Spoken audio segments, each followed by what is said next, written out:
Hello, human collective. Welcome to the Upside to Grief. My name is Story, and I am your host. And my name is Erica, and I am your co-host. And this week we are welcoming back on Melissa. Thank you so much for coming back on with us. Yes. We're going to be doing the Grief in the Wild segment. Grief that was in the her Wild. her choice for her segment when she is coming back. Yeah. Do you want to tell us a little bit about what Grief in the Wild is real quick? Yes. So those of you who have not seen a Grief in the Wild segment, essentially the example I like to use is the grocery store one, because I feel like, we all go to the grocery store so much. So I feel like it's relatable, And I've had a Grief in the Wild grocery store experience. Same. I feel like... Yeah, so you're just like, getting your groceries, and then you're like sobbing in the cereal aisle or whatever aisle it is, because you're like, oh, this person loved Lucky Charms, and then all of a sudden you're just like... Or a song comes on, and you're like, oh, yeah, the music, it's anything like that, and so it's grief in public spaces that just happens, so... Yeah, and Melissa said she could think of a... She's like, quite a few moments. I know. So what were the ones that kind of popped out to you when you saw that? So I have two. One is in the beginning when it first happened. I was only 6 weeks out, and I went out for my first time in public, and I thought I was fine, and I'm going up to Julian, and I thought I could do this, I could handle it, cruising along, shopping, no problems, and all of a sudden it hits me. My son's never coming here again with me in this store. Mm-hmm. He's never going to look or shop with me. He's never going to ride in the car with me to get here. And I just, full tears, sobbed like it. I just heard the news of his passing. It was like, and then I panicked because I was like, oh my God, I don't want everyone to think like something's horribly wrong with me because I'm ugly crying and sobbing. And so I kind of like asked my sister, like, can we please go? And so she, like, we left. But it was like, when that hit me, I was like, this is the rest of my life now. Like, oh my God, like I'm going to have this the rest of my life. These moments where I'm going to be doing something and I think I'm okay. And I think I can do this. And then it's going to hit me like a freight train. And I just am going to have to feel it. I can't not feel it. So that was a huge one in the beginning for me. And then the other one that's like a hard one for me is I have 2 daughters still and a husband, and we were in a store and we're shopping, and it's for Christmas, and obviously my son's not here anymore, so I'm thinking in my head, okay, we're shopping, we can do this, and every time I'm looking for them and with them, I'm heartbroken because I'm like, I need to buy for him. Oh, look, this shirt, he would like it. Mm-hmm. And then I just start crying, and I'm like, I'm sorry, girls, like this, I tried, I really did. And, they understand, and they come back with me, and, it's, Mom, we're still here. We're still going to we're still going to shop for him. We're still going to, do gifts for him or things like that. But it's just like, I thought I was okay in that moment to be like, okay, girls, we can go and shop and we can do things, and even though it's Christmas time, like I can kind of put it in the back of my mind, but it was still like, no, I can't do that because it's just not normal. It's not, I shopped for him for 18 years. It was just like, this is the hardest thing. And so I'm just like crying and like, thankfully, it comes and goes, like that. But those are like 2 of the moments where I'm just like, this is happening right now. There is literally nothing I can do. I cannot stop it. Like I tried and it just came. So those ones are heavy too. And I don't know if we've ever specifically talked about have we talked about grief in the wild when like other people are present too? I don't know if we've like specifically gone into that, because when you were saying that and you were like, both of my daughters were there, and you know what I mean? And I was like, oh yeah, I've never like thought about it.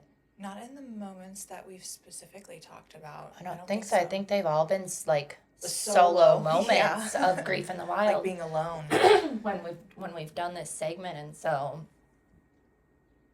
I mean, I feel like that just adds like a whole other piece to it when there's other people present. I mean, I I don't know. I know I've experienced grief in the wild solo and then with other people around, and I feel like when there's other people around that I know, sometimes, depending on the person, I guess, I feel like I almost have a harder time just letting my emotions be like, okay, this is happening, we're gonna do this. If you're alone and it's just a bunch of strangers in the wild, I'm like, I don't really give a fuck. But Yeah.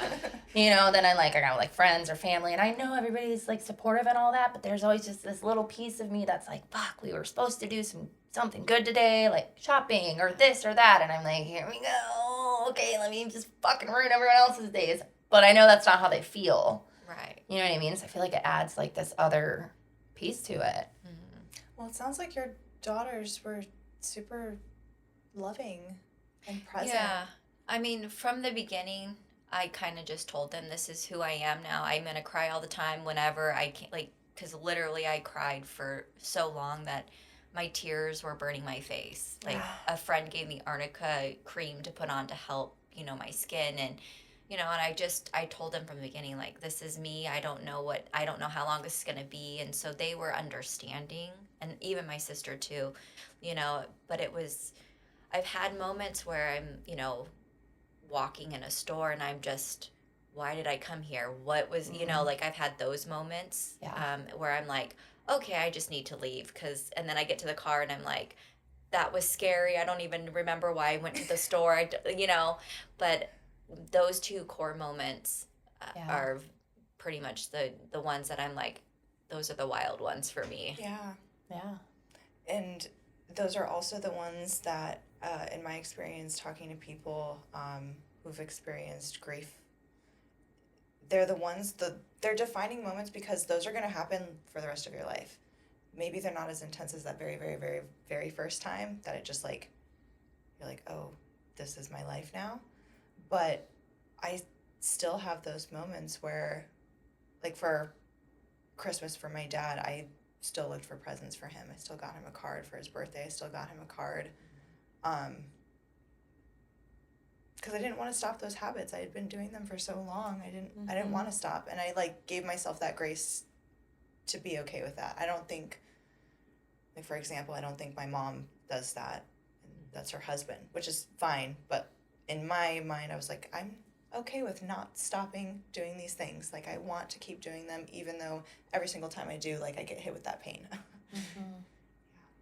Like Story just celebrated Ken's birthday, and she still got him his favorite cake and celebrated that way.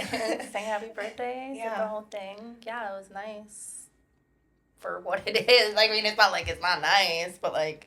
Yeah. There's like that side of it where you're like, I'm not going to stop this. And then the other side, like. Yeah, but it sucks. I was talking about it as I was walking to the beach, actually, and I was like, these are the things that I'm like, I'm so grateful that I have the mental capacity to do these things and the space to do these things, but I'm like, but I fucking hate them. I hate that they're on the fucking agenda, but they're on there. Yeah. And I'm not just gonna like close the book, because that just feels wrong. Yeah. Yeah, we're the same.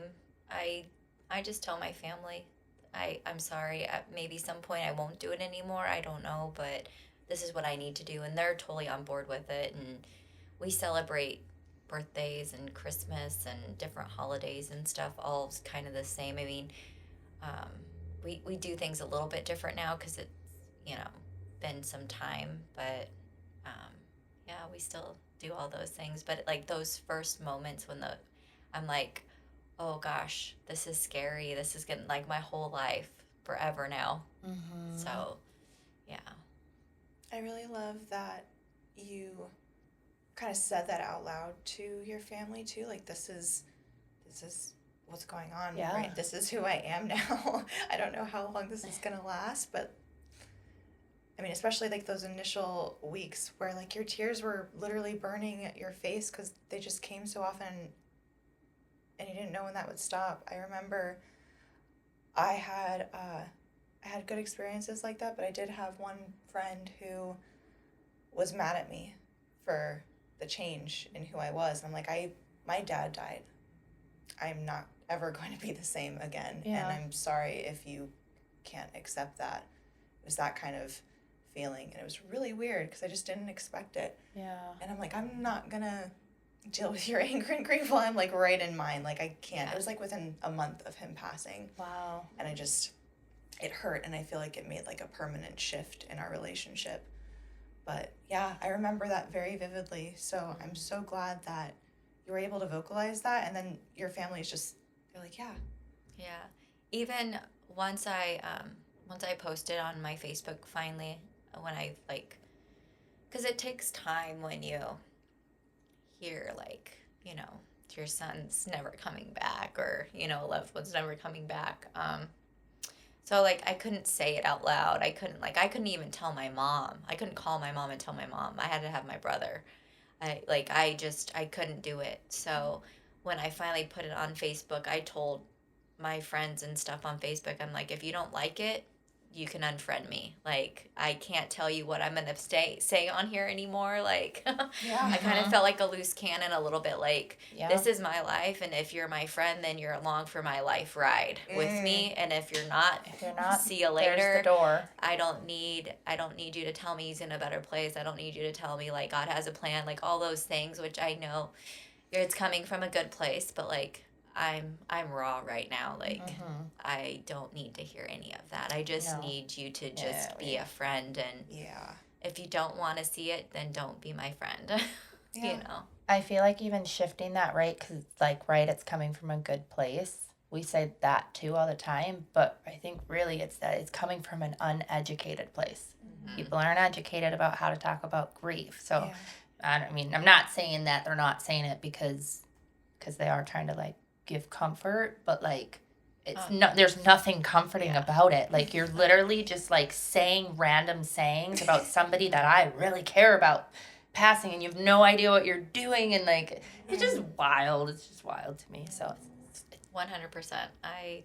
The same. I'm just like, oh, okay, you obviously have not lost someone that's very close to you in that capacity to actually know how I feel, and that wouldn't be something good to say. Yeah. But yeah. So We call them the unhelpful platitudes. yes. Yes. And it's, you know, when I was 4 months after Kulten, I went to a grieving mother's retreat. It was more like a conference. It was very overwhelming. It was about 100 moms. And I walked in and I walked out. I sat in my truck, cried a whole bunch, and then I went back in, and then all these women came around, and it was like, it was wonderful and great. And then they were just like, oh my gosh, you're only 4 months out. Like, I would never be here. And then I thought I was doing something wrong. Oh no. And so I panicked, and then I was like, oh gosh. And then a couple other women came up, and, you know, they like just were like, we're glad you're here, you know, and very kind and very helpful. And that conference kind of helped me just with understanding that I will always be his mom, like, because that was my biggest thing in the beginning, is I just felt like I completely lost him, my memories, like everything, like it was the weirdest feeling.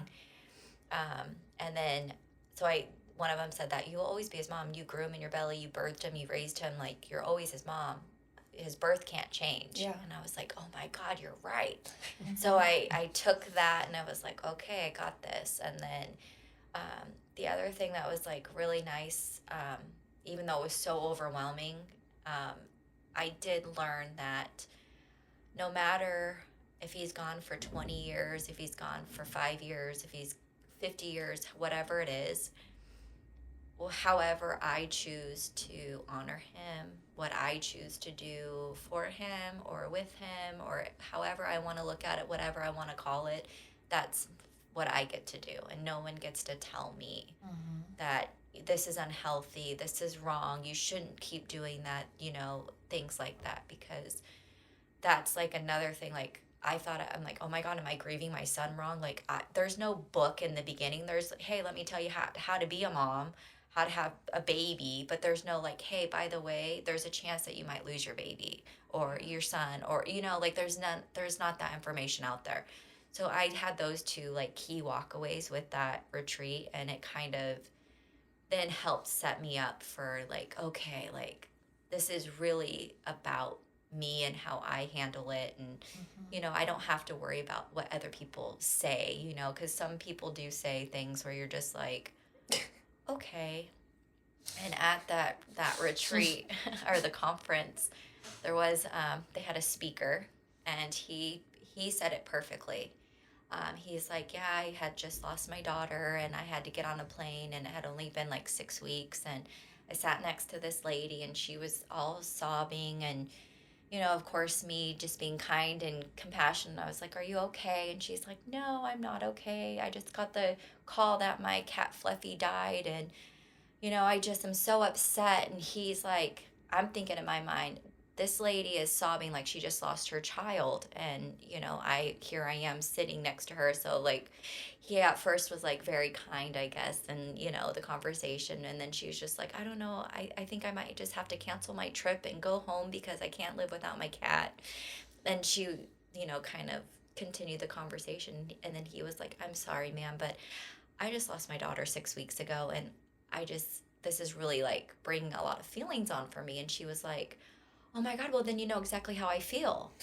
And he just was like, I, at that point, knew that this conversation was done because our level of understanding death and grief was completely different. Mm-hmm. I appreciated her wanting to, like, you know, have the understanding that we might know how each other feel. However, I lost like my child. A cat can come back, you know, in another form, you know, for other people. You can find another kitten, you know, like things like that. My child's never coming Yeah, back. you didn't birth your So, cat or yeah, like create your yeah. So he was cat just or like, you know, so he actually, you know, was like, okay, I'm going to use the restroom. And then he actually sat in the back of the plane.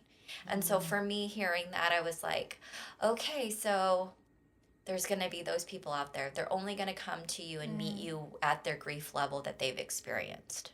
So I learned those 3 things at that conference. And I was like, okay. So that kind of helped me going forward too, with just being in public. And, you know, because unfortunately, fortunately, we're very much in our community. So, and his accident was all over the news. It was very public. So, within 12 hours of it happening, we literally had our community showing up, our church, our work, you know, like just everybody showing up. And so it was just like those people were saying those things. And so then going to this conference 4 months later, hearing like, oh, okay, like they're just meeting you where they are and what the grief that they've experienced, the death that they've experienced. So it was like, okay, I'm not crazy for feeling the way that I'm feeling, you know. Yeah, that's really interesting. I never thought about it. I've never in thought those about it like words. that either. I mean, I definitely had moments like that where I understood, like, okay, like people are gonna do this, and they don't understand, and they also don't understand that what they're doing may not be helpful. They're doing the best with what they can, even if their best is not great. But I really like what that speaker said. Yeah. Because that resonates for sure. 100%. Yeah. So yeah, that's been a interesting ride there. Yeah. Thank you so much for sharing those moments. Those are, they got my head going off like crazy because I'm like, yes, I feel that. Absolutely. Yeah. You want to take us out? I do. Well, I thank do. you. Thank you so much for coming back on Yes, and doing a segment with us. And yeah. Thank you. And thank you guys for viewing. And don't forget to like, follow, share, and subscribe, all of the things. And we will see you guys next week.